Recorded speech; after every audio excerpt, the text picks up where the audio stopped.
Well, I wasn't expecting this.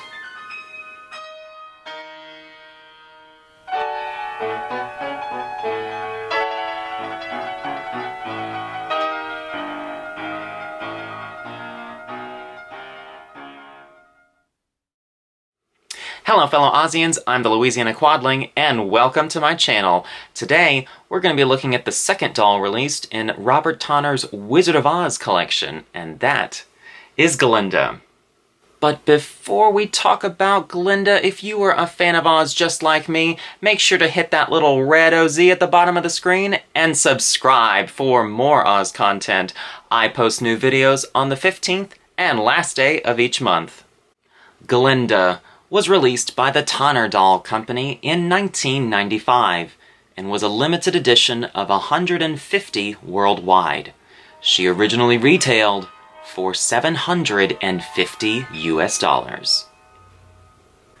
Glinda comes in a shiny gold shoebox style box with a sticker on the side indicating the name of the doll and the number out of 150 that you received. Mine is number 75, the same number as my Dorothy doll. Opening the box reveals the doll tied in her box with white ribbon. Glinda is a strung doll. She stands 18 inches tall and utilizes a completely porcelain body. She has 4 points of articulation at the head, shoulders, and hips. Her head can rotate up and down, left and right.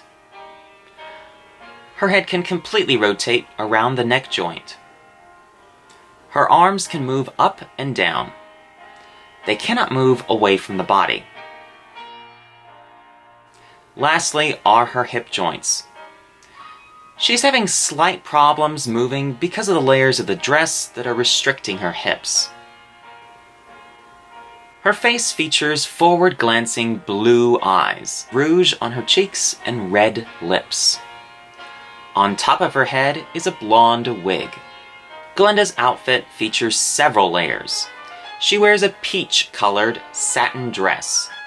Your eyes are not deceiving you, and the lighting is not changing the color of the dress. Robert Tonner chose this peach color instead of pink.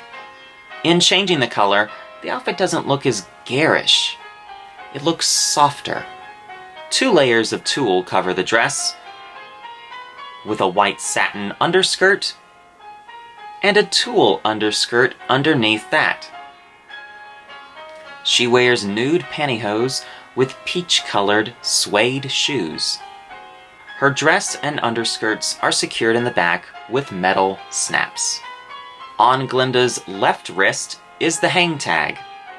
The hang tag features a Robert Tonner sketch on the front, and underneath reveals the doll's name and the limited edition number.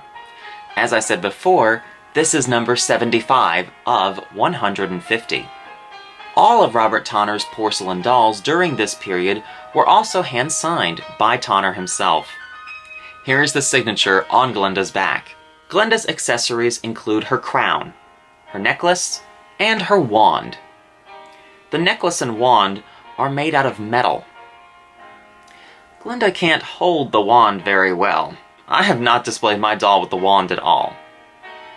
Just like Dorothy, my Glinda doll includes this Robert Tonner Doll Club membership brochure.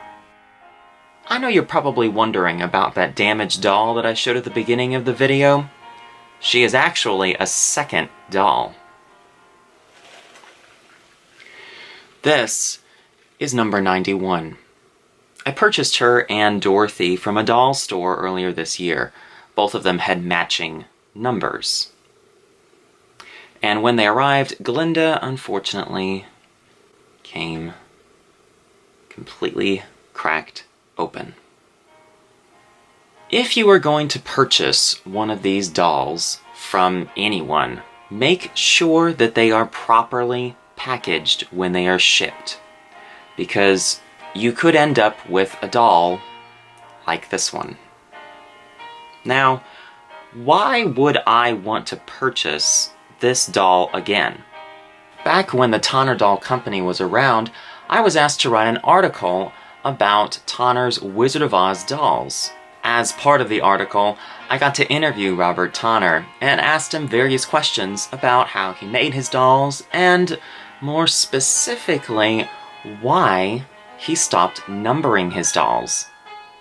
This was what Robert had to say. I signed and numbered dolls back in the day when I could personally keep track of where a doll was on the production schedule. But with the way dolls are produced, it's almost impossible to take a doll from start to finish. To explain, the first body out of the mold may be the last printed. The wig that goes on the doll could be the 25th one made, etc., etc. It's truly not the same as an art print or sculpture, where it's the first print and it's easy to keep track. Also, with an art print, the first one printed is the sharpest. For a doll, because after making 100 dolls, the artists making the dolls can get better. In other words, number 250 could potentially be a better made doll than number 10. I personally think that numbering dolls give the collector the wrong impression. So, I wanted to put Robert Tonner's words to the test. I wanted to see if potentially a higher number doll would be a better made doll than the one that I had already picked up. And Robert was indeed correct. Both Dorothy and Glinda were better made dolls. The eyes had so much more expression, the clothing made slightly better, and overall the dolls were in a technically better set than the ones that I owned. The only problem that I now had to deal with was a Glinda with a cracked head. Now, I did go around and ask different doll hospitals what the price would be to fix Glinda. And unfortunately, the minimum to fix the doll would be a whopping $300. So, after all the money that I've put into my original set and this new set, I just really wasn't willing to throw, at a minimum, $300 into one doll. So, what's gonna happen to Glinda and Dorothy? Well, later on this year, I'll probably just sell them off. And if somebody else knows how to fix Glinda, it'll be up to them. Now, if you were to add Glinda to your collection, how much would you have to pay for her? I'm sure that original price tag of $750 has really scared a lot of you off. But why did the doll cost so much? The original 1995 magazine informs the buyer that Tonner's dolls are all hand-assembled in a turn-of-the-century shirt factory in Kingston, New York, and are sold only in limited editions. So, Glinda was made here in the United States, and due to labor costs, the doll originally cost that extravagantly high amount. I have seen these dolls sell anywhere between $100 to $400.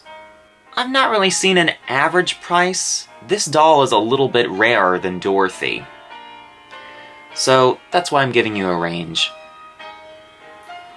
What's your favorite porcelain Wizard of Oz doll? Comment down below. And if you liked that video, please give it a thumbs up, comment down below, and subscribe. New videos are posted every 2 weeks on the 15th and last day of each month. And if that doesn't satisfy your appetite for Oz, follow the link in the description to ozclub.org and join the International Wizard of Oz Club. Until next time, bye y'all.